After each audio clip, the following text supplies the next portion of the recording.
gaano kalamig dito sa Amerika. Just to give you an idea guys, nakalimutan ko hapon itong mineral water. Tignan nyo ngayon guys, yellow, ice. Yep, naging yellow na guys. So tignan nyo. Diba? Sana. Ayun o. Nakalahati ko kahapon. Tapos naiwan sa kotse. Yun ang kinalabasan.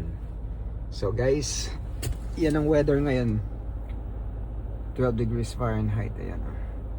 Sobrang lamig guys. Kanina pa nakabukas itong kotse. Pinapa-init ko hanggang ngayon. Ayaw pang bumaba.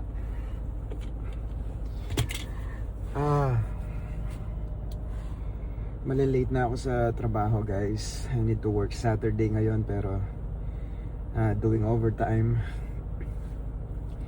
Dahil marami tayong doing overtime guys. So we have to work. Buhay Amerika guys. Salamat bumaba na siya. Alright, just to give you an idea guys. Alright, just to give you an idea guys, ganito kalamig sa Amerika. Yan, pag winter.